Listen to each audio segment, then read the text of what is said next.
নারায়ণগড়ের সভা থেকে তীব্র আক্রমণ করে তৃণমূল নেত্রী মমতা বন্দ্যোপাধ্যায় বলেন, আজ ভোট কাটুয়াদের জামানত জব্দ করতে হবে, দিল্লির জমিদারদের জামানত জব্দ করতে হবে।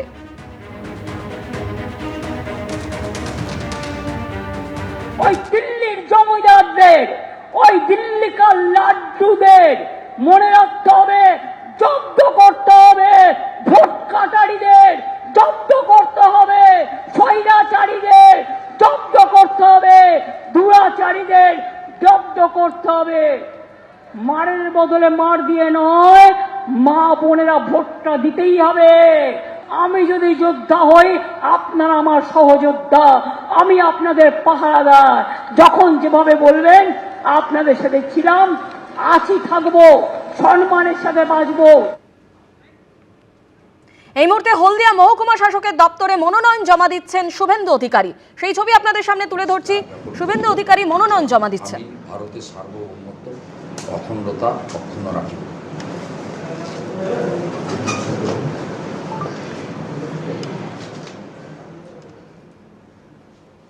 হাতে সময় কম, জমে উঠেছে ভোটের প্রচার, চরমে উঠছে স্লোগান যুদ্ধ। রবিবাসরীয় সকালে চেতলায় মমতা বন্দ্যোপাধ্যায়ের হয়ে প্রচার করেন কলকাতা বন্দরের তৃণমূল প্রার্থী ফিরহাদ হাকিম। শুভেন্দু অধিকারীর প্রচার ঘিরে সন্ধে সেখানেই চড়ল উত্তেজনার পারদ, তুঙ্গে বাকযুদ্ধ।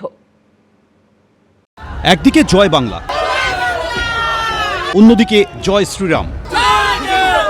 ভোটের প্রচারে চরমে উঠল স্লোগান যুদ্ধ। পরিস্থিতি সামাল দিতে ছুটে এলো পুলিশ এবং কেন্দ্রীয় বাহিনী। শুভেন্দু অধিকারীর প্রচার ঘিরে রবিবার সন্ধ্যায় উত্তেজনার পারদ চলল চেতলায়। শুভেন্দু অধিকারীর ভোট প্রচারের মাঝখানেই এখানে জয় বাংলা স্লোগান, এরকম জয় বাংলা স্লোগান দিতে শুরু করলেন। তো তিনটে লোক তো থাকবে, হাজার হাজার কণ্ঠে জয় শ্রীরাম, হাজার হাজার কণ্ঠে জয় শ্রীরাম। ভোট ঘোষণার পর দ্বিতীয় রবিবার তুঙ্গে প্রচার। এদিন সন্ধ্যায় আলিপুর থেকে চেতলাহাট রোড এলাকায় আসেন শুভেন্দু অধিকারী। বাড়ি বাড়ি প্রচার শুরু করলে স্থানীয় তৃণমূল সমর্থকরা স্লোগান দিতে থাকেন। পাল্টা স্লোগান দেন বিজেপি সমর্থকরা। এর আগে রবিবাসরীয় সকালে চেতলায় মমতা বন্দ্যোপাধ্যায়ের হয়ে প্রচার করেন কলকাতা বন্দরের তৃণমূল প্রার্থী ফিরহাদ হাকিম। এখানে লেখা রয়েছে উন্নয়ন ঘরে ঘরে, ঘরের মেয়েই ভবানীপুরে, এবং সেই সঙ্গে তৃণমূলের এখানে প্রতীক রয়েছে। এই সমস্ত কিছু নিয়েই তারা প্রচারে বেরিয়েছেন চেতলা অঞ্চলে। সবাই প্রচার করবে, মানুষ ঠিক করবে, সবার উপরে মানুষ সত্য, তাহার উপরে নাই। দু নৌকে পা দিলে ডোবার সম্ভাবনা সব থেকে বেশি। গত বিধানসভা নির্বাচনে নন্দীগ্রামে মমতা বন্দ্যোপাধ্যায়কে হারিয়েছিলেন শুভেন্দু অধিকারী। এবার নন্দীগ্রামে পবিত্র করকে প্রার্থী করেছে তৃণমূল কংগ্রেস। ভবানীপুর থেকে লড়াই করছেন মমতা বন্দ্যোপাধ্যায়। নন্দীগ্রাম এবং ভবানীপুর দুই আসনেই প্রতিদ্বন্দ্বিতা করছেন শুভেন্দু অধিকারী। দুই বিধানসভা আসনেই জয়ের ব্যাপারে আশাবাদী তৃণমূল কংগ্রেস। দু নৌকে পা দিলে ডোবার সম্ভাবনা সব থেকে বেশি। ভালো ভালো দিবার স্বপ্ন দেখা ভালো। ওনাকে বলবো, ওনাদের ভোটারদের প্রতি যদি এত কনফিডেন্স থাকে, গুন্ডামিটা করবেন না, পোস্টার ব্যানার ছেড়বেন না, পুলিশকে লেলিয়ে দেবেন না, বাকিটা জনগণ বুঝে নেবে। এদিন প্রচারে বেরিয়ে বিদায়ী পুরমন্ত্রী অভিযোগ করেন, ভবানীপুরে শুভেন্দু অধিকারীর নির্বাচনী কার্যালয়টি তৈরি হয়েছে বেআইনিভাবে। আমরা অলরেডি দিয়ে দিয়েছি, 401 নোটিশ দিয়েছি, থানায় এফআইআর করে দিয়েছি। ওটা ইলিগাল কনস্ট্রাকশন, জায়গাটাই ডিসপিউটেড, জায়গাটা গভর্নমেন্টের জায়গা। সেই জায়গায় আগে দখল করেছিল একটা গুন্ডা ছিল, কি নাম, বেশ জেলে আছে, হ্যাঁ হ্যাঁ হ্যাঁ ওই। তারপর ওই জায়গাটা এখন আবার বিজেপি মাছ টাছ দিয়ে দখল করার চেষ্টা করছে। ওটা গভর্নমেন্ট ল্যান্ড, ওটা ইরিগেশনের জায়গা। মমতা ব্যানার্জির বাড়িটাই বেআইনি, কলকাতা পোর্টের জায়গা। ওকে আগে বলবেন ওর বাড়ির দলিলটা দেখাতে, তারপরে আমি কাগজ দেখাবো। নিজেই আগামী 29শে এপ্রিল দ্বিতীয় দফায় ভোট হবে কলকাতায়। ফল ঘোষণা 4 মে। কে কোথায় শেষ হাসি হাসবেন, উত্তর মিলবে ওই দিন। অর্ণব মুখোপাধ্যায়, ঋত্বিক প্রধান, সন্দীপ সরকার, এবিপি আনন্দ। প্রকাশিত হতে চলেছে প্রথম দফা ভোটের বিজ্ঞপ্তি। নন্দীগ্রামে বিজেপি প্রার্থী হিসেবে মনোনয়ন জমা দেবেন শুভেন্দু অধিকারী। মনোনয়ন জমার আগে তৃণমূলের বিরুদ্ধে প্রতিহিংসার রাজনীতির অভিযোগ করেন তিনি। শুভেন্দু অধিকারীর অভিযোগের পাল্টা জবাব দিয়েছে তৃণমূল। পশ্চিমবঙ্গে ভোটের নির্ঘণ্ট আগেই ঘোষণা হয়েছে 23 এপ্রিল প্রথম দফার ভোট। সোমবার প্রকাশিত হতে চলেছে প্রথম দফা ভোটের বিজ্ঞপ্তি। প্রথম দফায় মনোনয়ন জমা দেওয়ার শেষ তারিখ 6 এপ্রিল।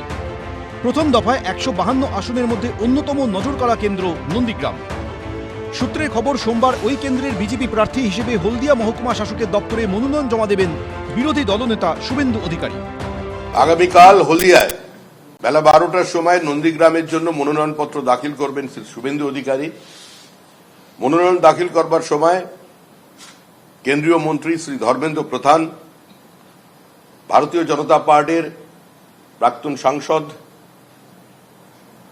রাজ্য সভাপতি এবং খড়গপুরের এই নির্বাচনের প্রার্থী শ্রী দিলীপ ঘোষ উপস্থিত থাকবেন। মনোনয়নের জন্য এদিন শুভেন্দু অধিকারীর হাতে দলীয় প্রতীক তুলে দেন বিজেপি রাজ্য সভাপতি শ্রমিক ভট্টাচার্য। মনোনয়ন জমার আগে শাসক দলের বিরুদ্ধে প্রতিহিংসার রাজনীতির অভিযোগ তুলেছে বিজেপি। 11 মাসের বেশি সময় বিধানসভায় সাসপেন্ড ছিলেন। এখনো পর্যন্ত বিরোধী দলনেতাকে সভা করবার জন্য 104 বার কলকাতা হাইকোর্টের দরজায় কড়া নাড়তে হয়েছে।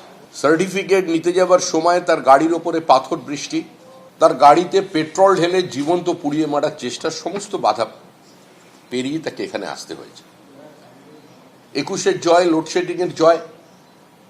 আমরা দলের পক্ষ থেকে বলেছিলাম যে 2024-এর লোকসভা নির্বাচনে শুধুমাত্র নন্দীগ্রাম সেগমেন্টে তৃণমূল কংগ্রেস লিড নিয়ে দেখান, তারা সেখানে জয় নিতে পারেন। সিম্বল প্রদান করে গুরু দায়িত্ব দিয়েছেন, নন্দীগ্রামে মার্জিন বাড়িয়ে ভবানীপুরে হারাতে হবে। ওনার দাঁত নখ সব বের করে সেটা মানুষ দেখতে পাবে। আগাম আপনাদের কাছে জানিয়ে দিলাম 32 ক্রিমিনাল কেসেস, যেটা আমাকে কালকে হলফনামায় দিতে হবে। বিজেপির এই অভিযোগের পাল্টা জবাব দিয়েছে তৃণমূল। ভবানীপুরে 50,000 ভোটে মমতা বন্দ্যোপাধ্যায় জিতবেন। শুভেন্দুকে বলুন 2টো সিট হারার জায়গায় আছে, 2টো সিটই। নন্দীগ্রাম 1 এবার লিড বাড়াবে, আর নন্দীগ্রাম 2 সেটা এবার বেশ খানিকটা লিড দিয়ে দেবে তৃণমূলকে। আর ভবানীপুর থেকে 50,000-এর বেশি ভোটে মমতা ব্যানার্জি জিতবেন। এই শ্রমিক ভট্টাচার্য আর সুকান্ত মজুমদার মিলে গ্যাস খাইয়ে ওকে দুখানায় বলি হতে পাঠিয়েছে। এবার শুভেন্দুকে চিরতরে গঙ্গার জলে ফেলার প্ল্যান করেছে। আগে শুভেন্দু তাদের সামলাক।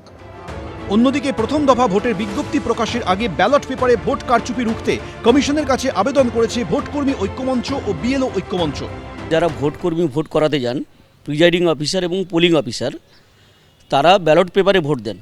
আমরা যেটা দেখেছি গত কয়েকটা নির্বাচনে, সেটা হচ্ছে যে ব্যালট বক্সটা খোলা থাকে, আর এই ব্যালট বাক্স খোলা থাকলে যে কোনো ভোটই, মানে যে ভোটটা কাস্টিং হয়েছে আর কি, সেই ব্যালট পেপারটা বের করে নিয়ে সেখানে কিন্তু ম্যানিপুলেট করার যথেষ্ট সুযোগ আছে। প্রতিটি ট্রেনিং সেন্টারে খুব দ্রুততার সঙ্গে যাতে সিল্ড ব্যালট বক্স পাঠানো হয়। আর 2 নম্বর ব্যাপার হচ্ছে যে যত পোলিং পার্সোনালকে ব্যালট পেপার ইস্যু করা হচ্ছে তার জন্য একটা রেজিস্টার থাকা দরকার ওই ট্রেনিং সেন্টারে। এটা সিওকে খুব দ্রুততার সঙ্গে ব্যবস্থা নিতে হবে। দেখুন, বিএলও ঐক্যমঞ্চ এতদিন জানতাম কোঅর্ডিনেশন কমিটি, বাম, এদের দ্বারা মদতপুষ্ট ছিল। এখন কখন যে তলায় ফুটকি লেগে গেছে বোঝা যাচ্ছে না। আসলে ওনারা নিজেরাও জানেন যে বাংলার মানুষের কাছে তারা প্রত্যাখ্যাত শক্তি। তার জন্য নির্বাচন কমিশনকে দিয়ে যত রকম প্রসেস আছে নির্বাচনটাকে যাতে ভণ্ডুল করে দেওয়া যায়, পকলমে পেছন থেকে ব্যাকডোর দিয়ে রাষ্ট্রপতি শাসন যেরকমভাবে এখন হচ্ছে, দেখছেন সমস্ত বদল হয়ে যাচ্ছে, বদলি হয়ে যাচ্ছে, এই প্র্যাকটিসটাকে দিয়ে বাংলা দখল করার চেষ্টা করা হচ্ছে। 4 মে ভোটের ফল ঘোষণা, সেদিনই স্পষ্ট হবে জনতার রায় কোন দিকে। অনির্বাণ বিশ্বাস, শিবাশিস মৌলিক, প্রবীর চক্রবর্তী, এবিপি আনন্দ। এবিপি আনন্দ, এগিয়ে থাকে, এগিয়ে রাখে।